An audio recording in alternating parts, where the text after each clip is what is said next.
제가 지금까지 이제 산상수훈에 대해서 쭉 같이 말씀을 나누고 있습니다. 산상수훈은 굉장히 독특한 출발을 하고 있어요. 예수 그리스도께서 첫 번째 하신 말씀이에요. 뭐라고 말씀하시냐면 회개하라 천국이 가까이 왔다라고 말씀하시면서 나오는 말씀이 산상수훈입니다. 이 산상수훈은 심판과 구원, 그리고 창조주로 오신 예수님이 그냥 백성이 아니고요, 새 언약 백성들을 새로운 피조물로 삼으시는 장면이에요. 그리고 새롭게 창조하시는 그 순간이에요. 그러니까 새 언약 백성들을 부르시고 새로운 창조를 하시는 그 장면입니다. 그러니까 창조의 장면이라고 보신다면 산상수훈이 더욱더 저희에게 새롭게 다가오게 될 거예요. 지금 아담을 하나님께서 지으십니다. 아담의 근본은 땅이죠. 원래 이 땅은 물 속에 있었던 거예요. 하나님이 묻히 드러나라 해서 드러난 그 땅의 존재에서 아담을 창조하십니다. 그리고 물속에서 나온 그 땅을 가지고 창조를 하시고 하나님 나라를 언약하시는 것이죠. 항상 하나님께서는 선택된 백성을 불러주시고 그 선택된 백성에게 하나님 나라를 언약하시는 그런 구조를 가지고 있어요. 노아 언약도 마찬가지입니다. 노아는 물속에 40일 동안 있었던 그 노아를 마른 땅이라고 표현이 돼 있어요. 마른 땅으로 불러 내려 주십니다. 그리고 마른 땅에 올라온 그 노아에게 새로운 하나님 나라를 언약하십니다. 아브라함 언약도 마찬가지입니다. 아브라함이 어디서 살았었습니까? 유프라데스 강에 살았어요. 갈대아 우르 지방에서 살았습니다. 그 갈대아 우르 유프라데스 강을 건너오게 해서 하나님께서 하나님 나라를 또 언약하십니다. 모세는 물에서 건져진 자예요. 그렇죠? 뿐만이 아니라 모세는 자기 백성들을 다 데리고 홍해를 건너서 나온 그 메마른 땅을 걸어 나온 그 백성들에게 하나님 나라를 또 언약하시는 그런 구조를 가지고 있어요. 모세뿐만이 아니죠. 하나님이 직접 언약하셨던 그 다음 여호수아도 마찬가지죠. 요단강을 건너가고 난 뒤에 메마른 땅을 건너가고 난 뒤에 가나안 땅에 들어가서 하나님께서 또 하나님 나라를 언약하십니다. 하나님께서 이렇게 선택된 백성들, 땅에 있는 그 존재들을 계속해서 그 존재들에게 하나님 나라를 언약하고 있어요. 근데 그 하나님 나라는 땅의 나라가 아니에요. 그래서 땅에서 살던 사람들은 땅의 것만 생각하는 것이고 땅의 나라를, 우리의 나라, 땅의 나라를 구축해 가는 것이죠. 그러니까 땅에 있는 사람들은 땅의 나라만 생각하고 있는데 예수님께서는 땅에서 난 자가 아닙니다. 하늘에서 내려온 자예요. 전혀 근본이 달라요. 땅에 있는 자들은 그 땅에는 생명이 없죠. 땅이라는 존재는 땅으로 돌아갑니다. 땅으로만 돌아가게 돼 있어요. 근데 하늘에서 오신 예수님께서 이제 땅으로 돌아갈 우리 인생들을 하늘로 보내시는 거예요. 하늘에서 오셨기 때문에 하늘나라를 저희에게 보여주시는 것이고 하늘나라를 우리에게 가져오시는 것이죠. 그래서 우리로 하여금 우리는 땅에 속한 백성이 아니고 이제 하늘에 속한 백성이라고 예수 그리스도께서 선포하시는 장면이 산상수훈입니다. 산상수훈은 예수님께서 세례를 받으십니다. 세례를 받으시고 물속에서 나왔을 때 하늘에서 음성이 들려요. 하늘문이 열리고요. 하늘이 열리고 하늘에서 이는 내 사랑하는 아들이요 내 기뻐하는 자라라는 말을 하나님께서 직접 하십니다. 이거는 지금까지 땅의 백성들은 율법을 통하여 율법의 공식이라는 게 있어요. 율법을 다 지키면은 우리는 하나님의 백성이 되고 하나님 백성이 되고 그 다음 나는 너희의 하나님이 된다라는, 너희는 나의 백성이 되고 나는 너희 하나님이 된다라는 그 공식이 있어요. 항상 율법을 잘 지켰을 때 공식처럼 쫓아오는 거예요. 근데 지금까지 율법을 지키지 못했습니다. 그러므로 우리가 하나님 백성이라는 거, 이 관계가 깨져 있는 거고요. 그 다음에 하나님은 우리의 하나님이 된다라는 그 관계도 다 깨진 거예요. 좀 더 쉽게 말하자면 아버지와 아들 관계가 다 깨진 거예요. 아담을 창조하시고 아담을 부르실 때 아들로서 부르신 거죠. 본인이 선택한 백성들을 불러서 언약을 세울 때는 다 아들과 아버지의 관계로서 언약을 세웁니다. 그런데 율법에 의하여 사람들은 율법을 지키지 못하기 때문에 아들과 아버지의 관계가 다 깨져 있는 상태죠. 이 깨져 있는 상태는 예수 그리스도께서 세를 받으시고 물에서 올라오실 때 바로 이는 내 사랑하는 아들이라 라는 말로 모든 것이 깨어진 관계가 다시 회복이 됩니다. 지금까지 아들과 아버지의 관계가 파괴되어 있었습니다. 근데 예수님께서 그 관계를 회복하십니다. 사랑하는 아들이라고 직접 하나님께서 말씀하십니다. 그리고 그 관계가 다시 회복이 됩니다. 그럼 회복된 그 예수 그리스도께서 이제 하나님의 아들인 그리스도인 예수 그리스도께서 어떻게 오셨냐면은 원래 예수 그리스도의 은혜는 심판과 구원의 의예요. 하나님의 은혜는 공의와 사랑의 의고요. 근데 예수 그리스도께는 심판과 공의뿐만 아니라 어떤 사역을 하셨냐면 창세 전에 계셨던 분이었고 세상을 창조하셨던 분이에요. 즉 예수님께서 다시 오셨다는 것은 창조주로 다시 또 오신 거예요. 세상을 창조하셨고 다시 이 세상에 오셨다는 것은 다시 창조하신다는 것이죠. 그래서 예수님께서 오셔서 우리를 부르시는 그 과정이 바로 재창조의 과정이에요. 다시 예수님께서 창조를 하시는 겁니다. 근데 이번에는 세상의 창조가 아니에요. 물질의 창조가 아니고 어떤 창조냐면은 예수님께서 기존에 있던 질서를 다 파괴하시고 새로운 질서를 주십니다. 기존에 있었던 모든 질서를 다 파괴하는데 어떻게 파괴하시냐면은 우리가 가지고 있는 의들, 율법을 조금이라도 지키려고 했었던 그 의들, 율법으로 말미암아 내가 하나님 나라 백성이 된다라는 하나님 나라를 내가 가질 수 있다라는 그러한 조금의 그런 의들, 당대 그랬거든요. 나라를 뺏긴 그 원인이, 나라 망한 그 원인이 우리가 율법을 지키지 않았기 때문에 나라를 뺏겼다고 생각을 했어요. 그렇기 때문에 그 당시 율법을 지키려고 하는 굉장히 이게 유다 사회를 지배하고 있었던 거예요.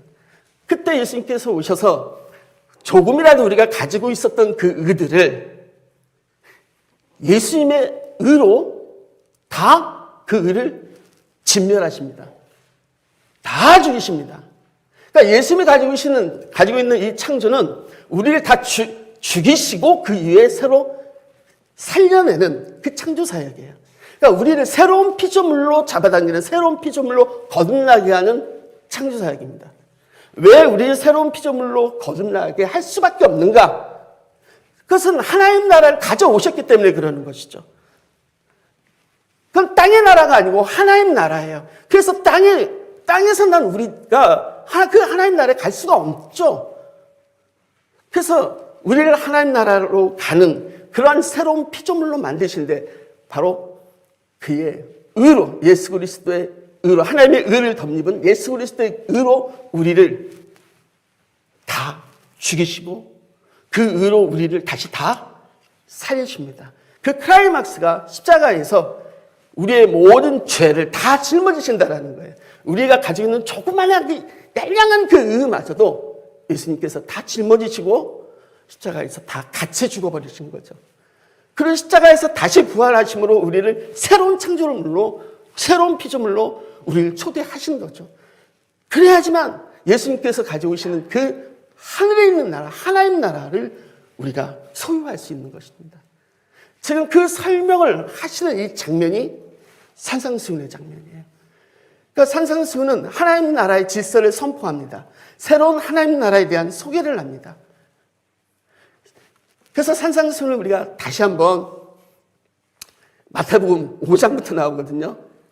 처음부터 하나님 나라를 선포하시고 처음부터 창조 사역을 하시고 우리를 새로운 창조로 새로운 피조물로 우리를 불러주시는 이 장면입니다.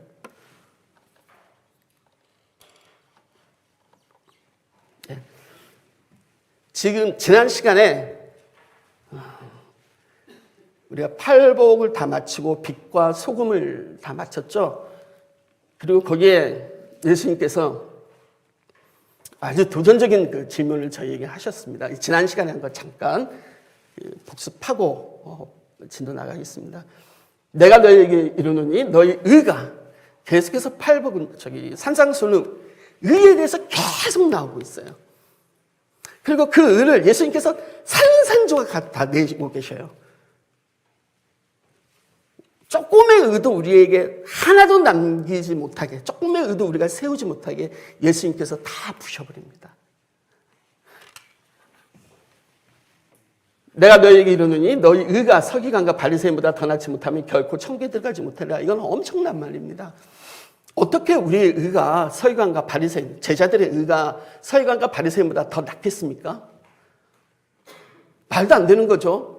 그들이 가지고 있는 율법적인 의는 하늘을 찌를 듯한데 어떻게 우리에게 그들의 의보다 더 높은 의를 너희가 소유해야 된다라고 어떻게 이렇게 말을 합니까?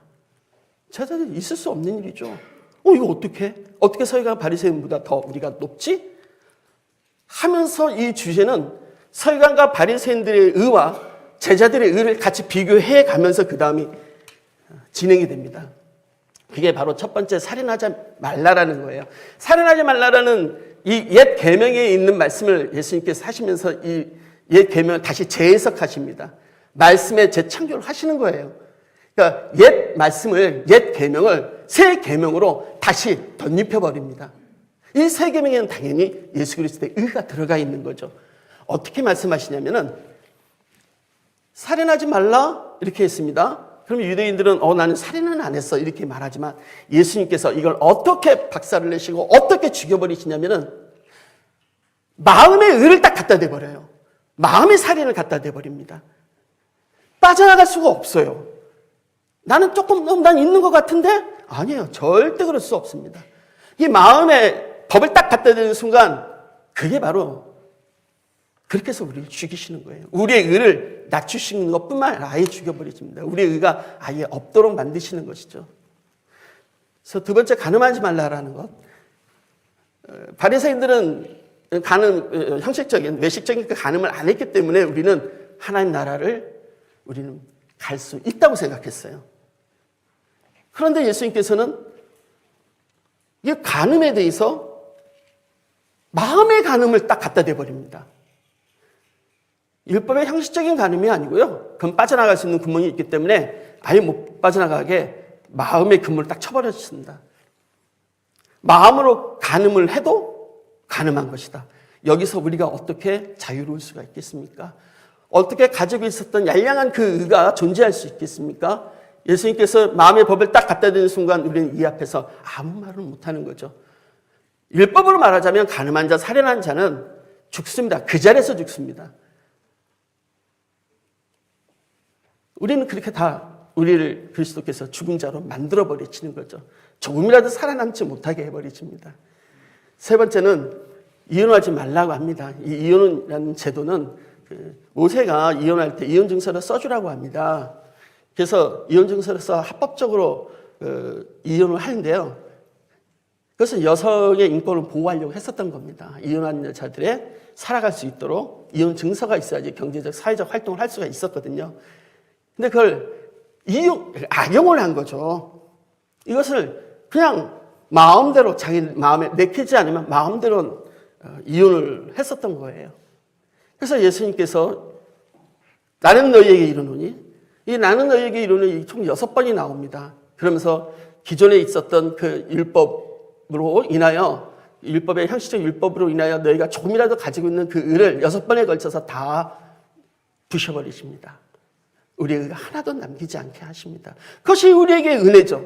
그것으로 부스러지지 않는다면 어떻게 우리가 새로운 피조물로 거듭날 수 있겠습니까? 어떻게 예수 그리스도가 가져오신 그 하나님 나라에 우리가 들어갈 수 있겠냐는 말입니다. 부서져야 되는 거예요. 이것이 실제적으로 우리의 의를 완전히 무너뜨려야 되는 겁니다. 아, 내가 죄인이구나. 내 의가 없구나.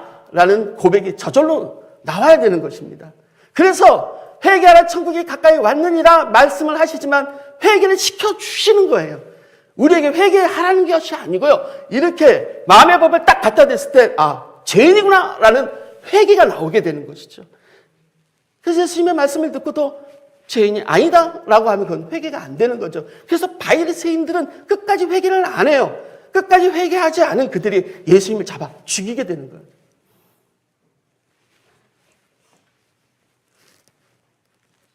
헛맹세하지 말라는 게 있습니다. 그래서 바리새인들은 자기네들은 헛맹세하지 않는다라고 늘 자랑했습니다. 그래서 자기네들의 그 맹세는 헛맹세를 하지 않는다라고 하는 그 맹세들이 굉장히 허무맹랑한 맹세였었어요. 지난번에 제가 그 맹세하는 걸 뭐 신용까지 다 냈었는데요. 정말 허무맹랑한 맹세들을 해요. 그거야말로 정말 헛맹세죠. 정말로 맹세를 우리 인간들은 지킬 수가 없어요. 자기 맹세라는 것은 자기 것이 있기 때문에 맹세를 하는 겁니다. 내가 내 건물 걸고 내가 내 이름을 걸고 내가 무엇을 걸고 그러면서 자기 증명을 해가는 거예요. 근데 그런 맹세들을 하지 말라고 하는 거예요. 그 소유가 너의 것이냐? 마지막은 네 머리칼로도 맹세하지 말라고 하십니다. 머리칼도 네가 아니야. 네가 머리칼을 셀 수도 없고 네가 머리칼을 희게도 검게도 할 수 없는 그런 존재가 어떻게 네 머리를 걸고 맹세를 하느냐? 그래서 맹세도 못하게 합니다. 진정 맹세는 예수 그리스도가 그 맹세하신 것을 성취하신 거고 여호와 하나님께서 언약을 하신 것이고 정말 맹세를 이룰 수 있고 맹세를 할 수 있고 이룰 수 있는 것은 예수 그리스도와 그의 아버지 하나님 외에는 아무도 맹세를 할 수가 없는 것이죠. 그래서 맹세하지 말라라고 딱 했을 때 바리새인들은 바로 자기네들의 맹세함으로써 자기네들의 의를 계속 높이려고 했었던 그들의 의가 완벽하게 절단이 나는 겁니다. 보복하지 말라고 합니다. 이 보복하지 말라는 것은 동해보복법이 있었잖아요. 눈에는 눈, 이로는 이. 이것을 너희가 들었으나 나는 너희에게 이르노니 하면서 새 계명을 주시는 것입니다.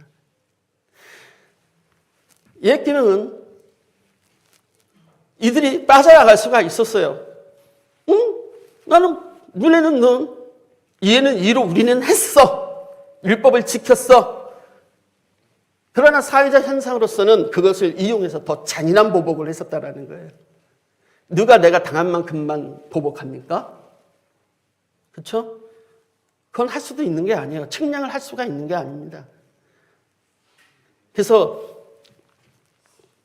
무자비한 보복을 예수 그리스도께서 하지 마시라고 하고요. 오히려 더 박해를 받으라고 합니다.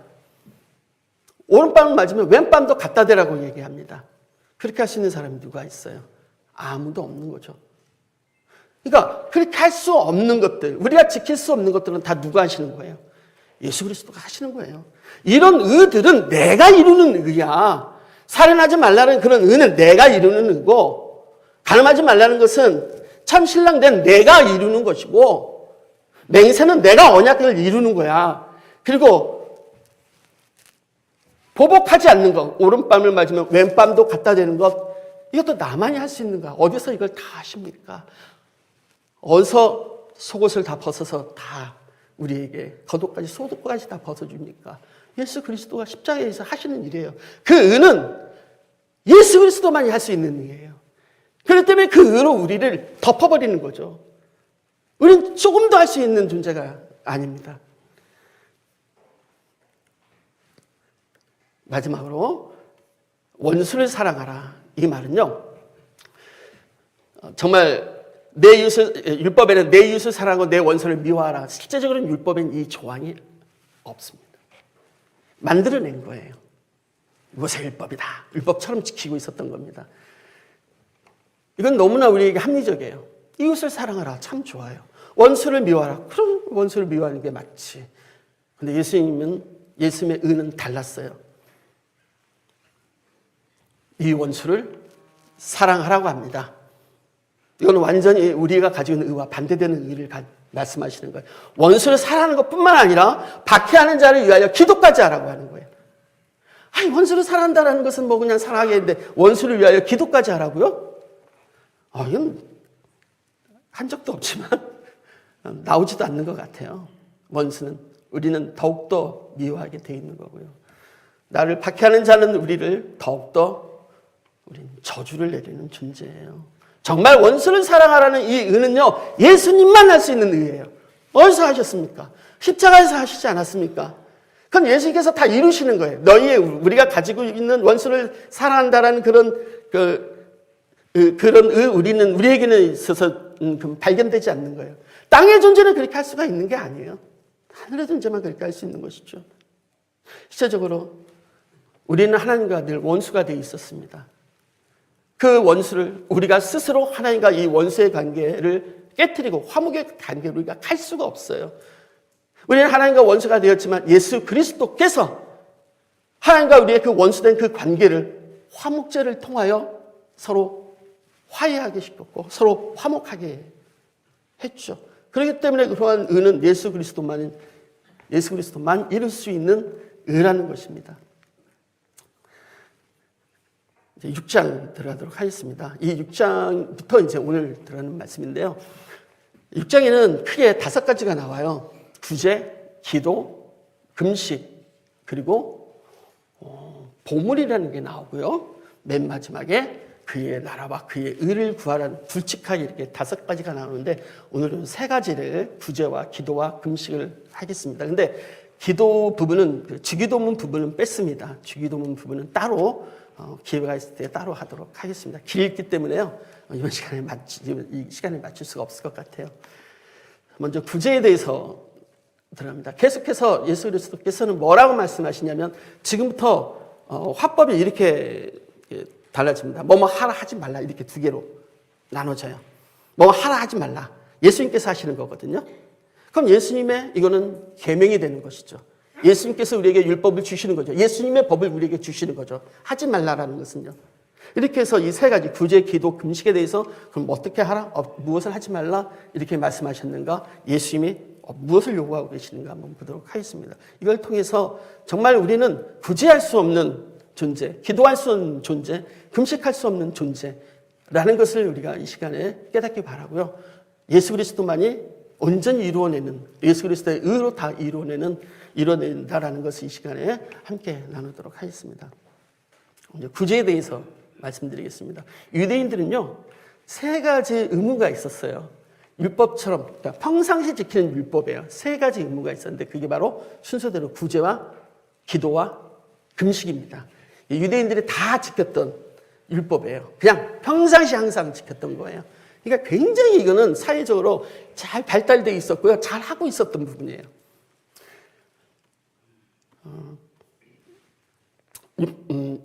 6장 1절부터 우리 같이 교독하도록 하겠습니다. 한번 6장 1절 한번 찾아주시기 바랍니다. 마태복음 6장 1절, 1절부터 8절까지 제가 먼저 하고 그다음에 우리 성도님들이 짝수 해주시기 바랍니다. 여기 없습니다. 성경책 찾아보셔야 됩니다. 찾으셨습니까? 마태복음 6장 1절부터 우리 3남 크게 해주세요.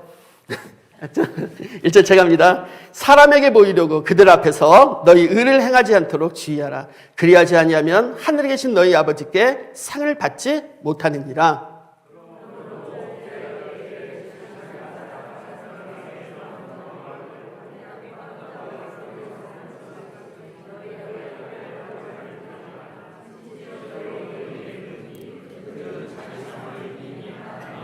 너는 구제할 때 오른손이 하는 것을 왼손이 모르게 하여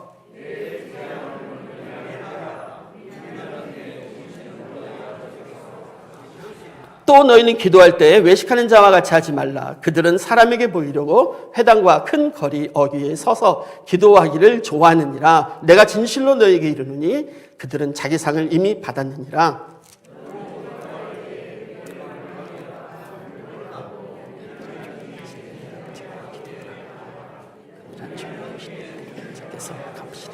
또 기도할 때 이방인같이 중언부언하지 말라. 그들은 말을 많이 하여야 들으실 줄 생각하느니라. 그러므로 그들을 본받지 말라. 구하기 전에 너희에게 있어야 할 것을 하나님 너희 아버지께서 아시느니라. 금식 한번 같이 볼게요. 이어서 16절부터 18절입니다. 16절부터 18절. 금식할 때 제가 먼저 하겠습니다.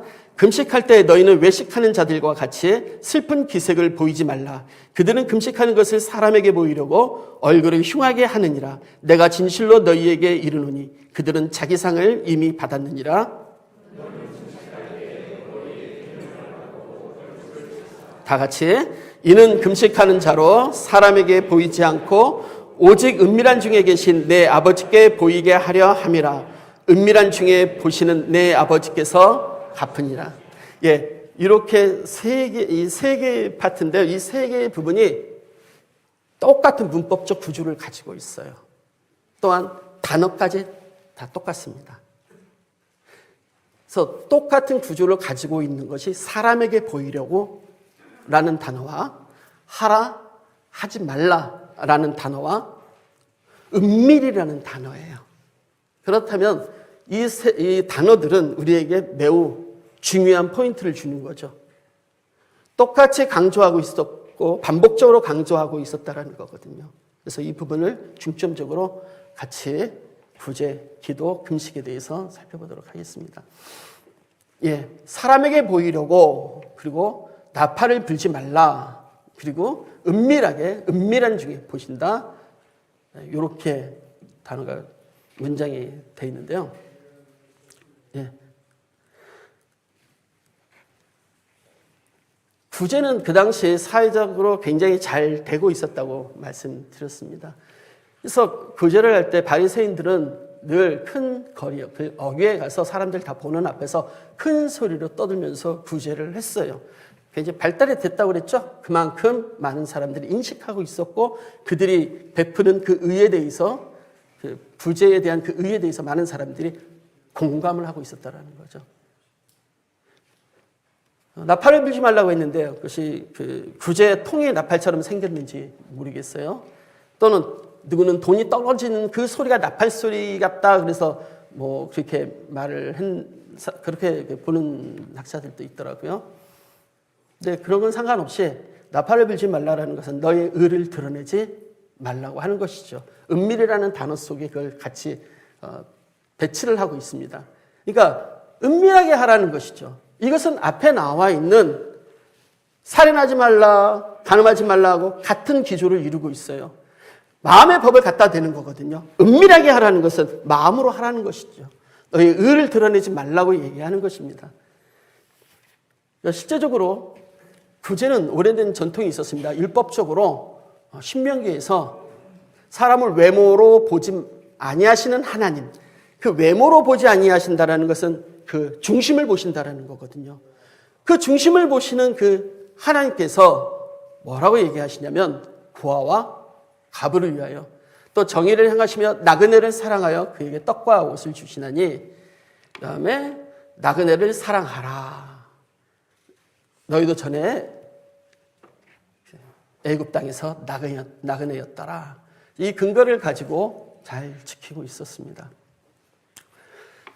그러니까 고아 가부나 나그네를 사랑하는 것은 외모를 보시지 않고 그 중심을 보시는 그 마음으로 사랑하라고 하는 거거든요. 근데 실제적으로 구제를 진정으로 구제를 할 수 있는가를 생각해 보았습니다.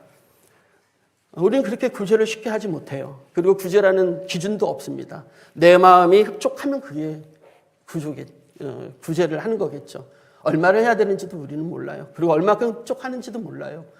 그냥 하는 거예요. 그러니까 기준이 없어요. 그러니까 구제하라 했을 때 그 구제를 온전히 한다는 그 기준이 없다라는 거예요. 내 마음대로 하는 것이죠. 구제를 할 때요, 항상 우린 바리새인들이 왜 구제를 하는데 생색을 내고 구제를 했냐면 자기 거라고 생각했어요. 구제를 하는 것이 내 의다라고 생각했던 거예요. 내 것으로 하고 있다. 그렇기 때문에 사람들한테 상을 이미 받았다라고 얘기하는 겁니다. 이미 사람들한테 칭찬을 받고 있었거든요. 그래서 그러한 의로 하나님 나라가 너희가 얻을 수 없다라고 얘기하는 것이죠. 실제적으로 베드로와 요한이 성전 바깥에 성전에서 어떤 안전뱅이를 일으킬 때 이렇게 말하죠. 내가 가진 거 없다. 내게 없다 가진 게. 근데 예수 그리스도의 이름으로 일어나 걸어라 이렇게 얘기합니다. 내 것이 없다라는 거예요. 내 이름으로 일어나라는 게 아니고 예수 그리스도의 이름으로 일어나라는 거예요. 바리새인들은 자기 이름으로 자기네들이 구제를 하는 것이죠. 그렇기 때문에 자기의 그 의가 끝이 없어요.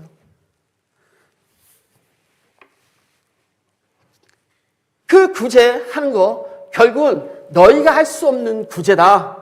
결국 너희가 구제하면 할수록 너희들은 너의 이름으로 하는 것이고 너희가 가진 걸로 네 거라고 착각하고 네가 구제를 하고 있다. 이 구제, 진정한 온전한 구제는 내가 하는 거야. 이 구제의 의는 내가 이루는 거야. 라고 말씀하십니다. 누가 진정한 구제를 합니까? 그냥 구제가 가난한 자에게 오늘 먹을 양식을 위하여 또 오늘 입을 옷을 위하여 그런 구제를 얘기하고 있지 않아요. 예수님께서 말씀하시는 그 구제는 생명의 구제예요. 생명을 주는 것이 진정한 구제입니다. 결핍된 자에게 그 결핍의 근본은 생명이 없음이에요. 땅의 존재는 생명이 없어요. 땅에 생명이 있을 수가 없죠. 그러니까 그들에게 진정한 구제는 생명을 주는 구제예요. 예수 그리스도께서 너희를 위하여 가난하게 되심은 내가 왜 가난하게 졌는가? 너희를 부욕해 하여 내가 가난해졌다. 내가 가난해지고 내가 죽음으로써 너희에게 주는 것은 영원한 생명이야.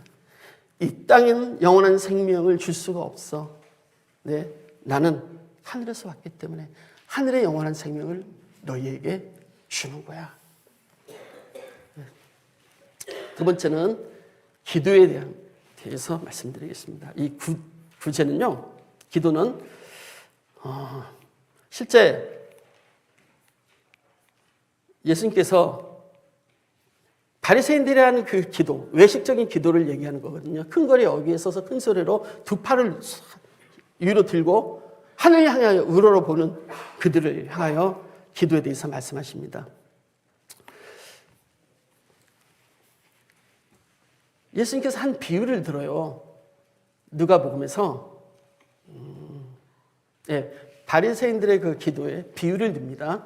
누가복음 18장 11절에서 바리새인들이 어떻게 기도를 하냐면은 일어나서 큰 소리로 하나님이시여 두 팔 향해 하늘을 물어보고 나는 저 사람처럼 같은 한 사람이 같이 기도를 하고 있는데 이 사람은 저 옆에 쭈그러 앉아가지고 기도하는 사람이에요.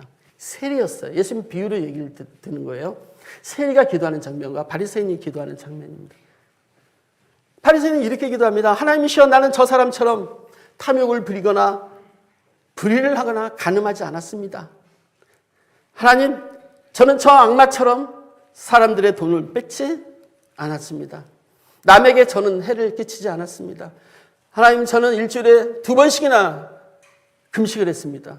그 당시 금식은요, 많이 하는 사람이 일주일에 한 번, 또는 1년에 한 번밖에 안 했었습니다. 근데 바리새인들은 일주일에 2번씩이나 했으니 얼마나 그것이 자기 의였습니까? 바리새인들이 계속해서 자기 의를 말을 하고 있습니다. 저는 소득의 10분의 1을 하나님께 드렸습니다. 저는 우리 민족을 사랑합니다. 이스라엘 유대 민족을 사랑합니다. 저는 유대 민족을, 저 나쁜 인간은, 옆에 있는 세리, 이 나쁜 인간은 유대 민족의 피를 빨아먹는 저 존재입니다. 저를 저렇게 안 하게 하신 것을 참 감사드립니다. 이렇게 기도를 바리새인이 했고, 이 옆에 있는 그 세리의 기도는 이렇게 기도하는 거죠. 하나님, 저는 감히 하늘 쳐다볼 수가 없습니다. 저는 일어설 수도 없습니다. 저는 여기 무릎 꿇고 앉아서 저는 두 손을 하늘 향해 못하고 저는 두 손을 모으고 이렇게 기도드립니다. 저는 저 죄를 생각만 해도 가슴이 답답해요. 이렇게 가슴만 치는 저를 불쌍히 여겨주셔서 저는 죄인입니다. 그리고 예수님께서 물어보십니다. 너희들은 이 둘 중에 누가 더 의인이라고 생각하느냐? 누가 더 의롭다고 생각하느냐? 이렇게 물어봅니다. 당연히 자기의 잘난 것, 자기 의를 드러내는 바리새인이 아니라 내가 죄인입니다. 난 기도할 수 없습니다. 라고 고백한 세리가 죄인이라는 것입니다. 자, 여러분, 이 기도, 그렇다면 기도를 말을 한 것도 우리가 기도할 수 없다라는 걸 전제하는 거죠. 우리가 기도하는 모든 기도는 다 우리의 의를 자랑하는 기도가 된다는 얘기죠. 구제도 마찬가지고 기도도 마찬가지고 하나님 앞에 드리는 것인데도 불구하고 구제도 나의 의가 되는 것이고 하나님 앞에 드리는 기도도 나의 의가 되는 거예요. 그것을 예수님께서는 정확하게 꿰뚫어 보시고 얘기합니다. 너희는 기도할 수 없어. 너희들의 기도는 너희가 스스로 할 수 없는 존재야. 그래서 내가 기도를 가르쳐 줄게. 그리고 주기도를 가르쳐 주시는 겁니다. 그건 그 기도는 우리 내부에서 일어나는 게 아니에요. 그 기도는 주신 기도예요. 그래서 이 부분은 다음에 아마 수예배 때 할 것 같습니다. 그래서 누가 진정한 기도를 하는가? 예수 그리스도께서 진정한 기도를 하시고 그 기도를 우리에게 가르쳐 주시는 것입니다. 세 번째, 금식에 대하여 이제 말씀드리겠습니다. 금식도 그 당시에 굉장히 활발하게 잘 했었습니다. 바리새인들이 일주일에 2번씩 했다고 했지 않습니까? 예수님께서는 그 금식할 때 외식적으로 금식하지 말라고 하시는 거죠. 얼굴을 추하게 하지 말고 오히려 기름을 발라 머리에 기름 바르고 얼굴을 씻으라고 합니다. 깨끗하게. 왜요? 은밀한 중에 보시는 하나님이라고 말씀하세요. 은밀한 중에 보시는 아버지. 즉 외식적으로 보이는 그 금식을 얘기하는 것이 아니고요. 마음으로 하는 금식을 얘기하고 있습니다. 그런데 그 마음이 교만한 거예요. 그 마음이 이미 오염이 돼 있어요. 죄인이 어디 갑니까? 죄인은요, 기도를 해도 내 의가 나오는 거고요. 구제를 해도 내 의가 나오는 거고요. 금식을 해도 내 의가 나오는 거예요. 이거는 어쩔 수가 없어요. 그래서 그 금식을 누가 해주시는 겁니까? 예수 그리스도께서 그 금식을 해주시는 거예요. 성경에서는 예수님은 그 금식을 신랑을 뺏길 때 금식을 하라고 얘기하고 있습니다. 예수 그리스도께서 십자가에서 죽으시는 그 때를 얘기하는 건데요. 잃었을 때, 신랑이 없을 때 기도하라는 거죠. 그런데 예수님께서 3일 만에 다시 부활하십니다. 그럼 그때는 금식 안 하는 거죠. 그 실제 금식은 이틀밖에 안 하는 거예요. 오늘날 금식할 필요는 없습니다. 금식은 다이어트 할 때 하시면 됩니다. 저도 좀 해야 되는데요. 그러니까 이 금식을 우리 죄인으로서는 어떤 무엇을 하든 간에 이것이 단지 기도와 구제와 금식뿐만이 아닙니다. 우리는 무엇을 해도 다 죄인이에요. 우리의 의가 나올 수밖에 없어요. 실제적으로 금식을 처음 당한 사람이 누굽니까? 처음에 금식을 안 한 사람. 금식한 사람. 예. 아담이죠? 예. 금식 안 했는데요. 선악과 따먹었는데요. 그거 말고요. 예수님께서 의도적으로 금식시켰습니다. 생명나무를 못 먹게 했어요. 생명나무를 먹을까 봐 쫓아내버렸어요. 그래서 이 땅에는 생명이 없어요. 땅의 존재는 생명을 찾을 수가 없어요. 생명나무가 없기 때문에 그렇죠. 그렇기 때문에 예수 그리스도께서 오실 때는 그 생명을 가지고 오신 거예요. 그래서 예수 그리스도가 생명의 양식으로 오셨고 생명의 떡으로 오셨어요. 생명수로 오셨어요. 우리에게 생명으로 오셨다라는 거예요. 우리가 금식 당하고 있었어요. 아담부터 시작한 그 금식이 어디까지 당했는지 지금 이 순간까지 당하고 있는 거예요. 예수 그리스도가 그래서 그 생명이 없는, 그러니까 금식으로 인하여 그 생명나무를 먹지 못하는 그 생명을 예수님께서 가져오신 거예요. 그래서 그 생명을 우리에게 어떻게 주셨습니까? 그냥 나눠주신 게 아니죠. 죽으심으로 나눠주신 거예요. 그것이 예수 그리스도의 의입니다. 그 의를 우리가 받지 않고서는 생명이 없어요.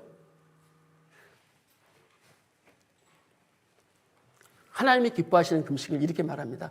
결박을 풀어 명예의 줄을 끌어주며 압제당하는 자를 자유롭게 하여. 자, 하나님이 기뻐하는 금식 이렇게 말합니다. 내가 기뻐하는 금식 하면서 쭉 하나님께서 쭉 말씀하셔요. 줄인 자에게 내 양식을 나눠주고 빈민을 집에 들이며 헐벗은 자를 보며 입히시고. 가만히 읽다 보니까 이거 다 누가 이루신 거예요? 예수 그리스도가 다 이루신 거예요. 그러니까 우리가 금식하는 게 아니에요.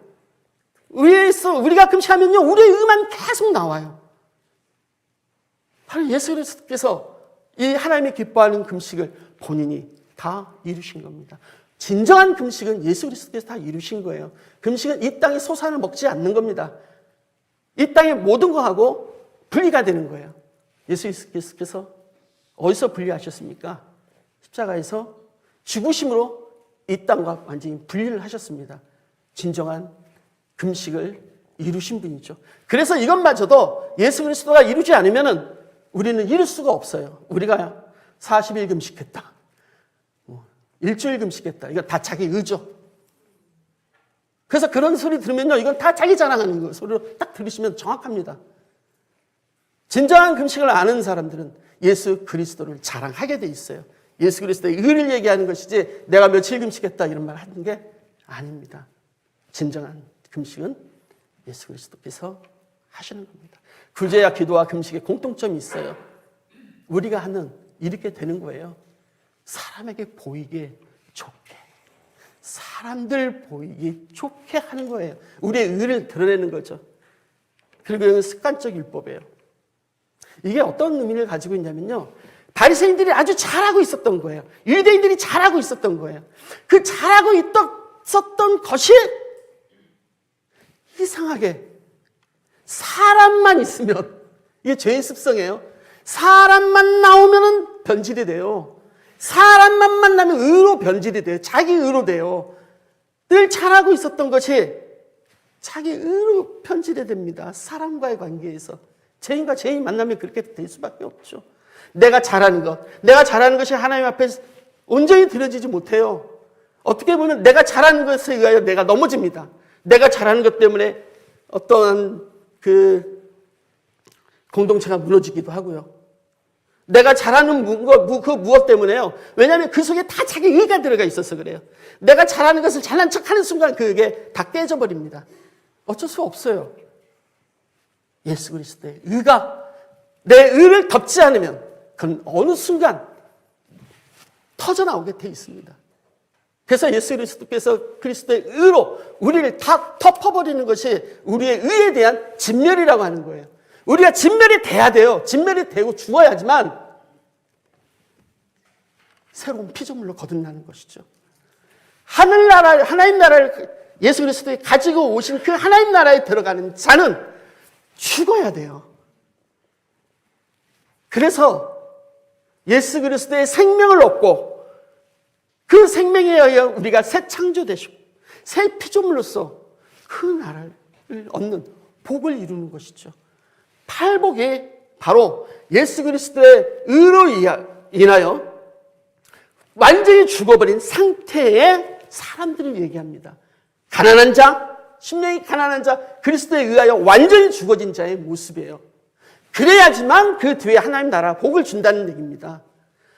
예수 그리스도에 의하여 우리가 애통하는 자가 됩니다. 남을 위하여 애통하는 자가 돼요. 지금까지 나를 위하여 애통했었던 그 애통이 그리스도에 의하여 남을 위한 애통으로 변하는 것이죠. 그가 새로운 피조물로서 그 뒤에 나오는 하나님 나라 언약의 복을 받게 되는 것입니다. 그래서 팔복에 있는 그 사람들을 예수님께서 오셔서 그 사람들이 바로 어떤 사람들이냐면 예수 그리스도에 의하여 지배당한 사람들이에요. 예수 그리스도에 의하여 정복당한 사람들이에요. 그 정복당한 사람들, 예수 그리스도에 의하여 완전히 정복된 사람들, 진멸당한 그 사람들의 그 상태, 그들을 예수 그리스도께서 새 창조하시는 겁니다. 그들을 새로운 피조물로 창조하시는 거예요. 그래야지 그 뒤에 나오는 하나님 나라의 복을 받기 때문에 그렇습니다. 우리 땅에서 태어난, 땅의 것을 생각하면서 땅의 나라를, 내 나라를 요구하면서 내 나라를 추구하면서 살았던 우리가 이제 하나님 나라, 예수 그리스도의 나라를 우리가 추구하면서 살게 되는, 그냥 살게 되는 게 아니에요. 예수 그리스도에 의하여 완벽하게 우리가 진멸돼야지만 살아갈 수 있는 것이죠. 예.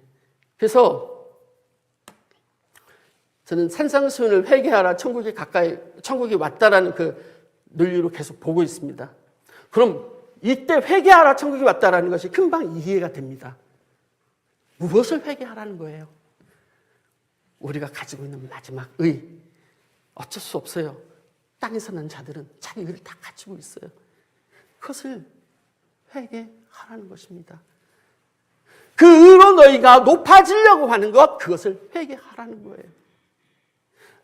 제자들이나 바리새인들이나 그 의는 다 제로예요. 의는 없습니다. 다 죽은 자들이에요. 예수 그리스도에 의해 다 죽은 자들입니다.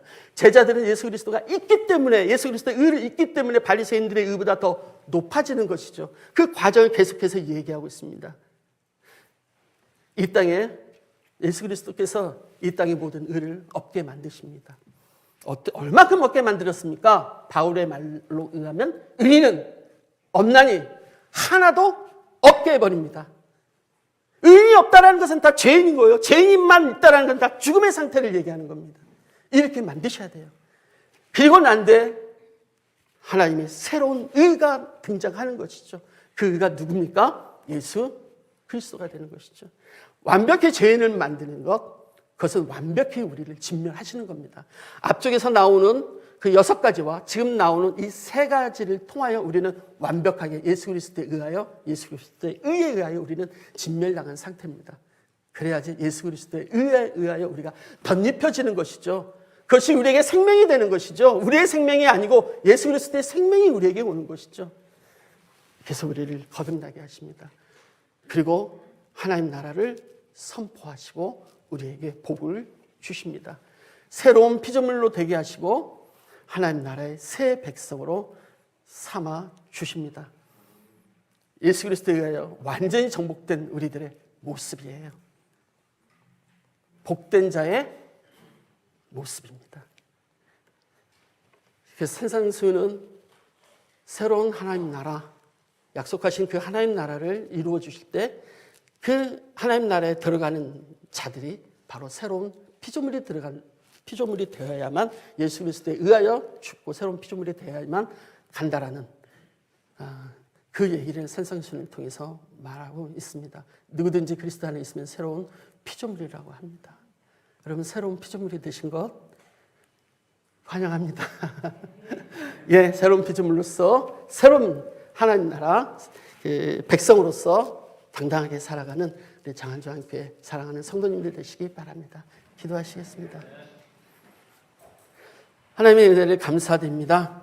땅의 것만 생각하고 땅에서 왔기 때문에 어쩔 수 없는 죄인이 우리를 하늘에서 오신 예수 그리스도께서 이토록 사랑해 주시고 생명이 없는 우리들에게 예수 그리스도의 의로, 십자가의 의로 우리에게 새로운 생명을 주심을 참 감사드립니다.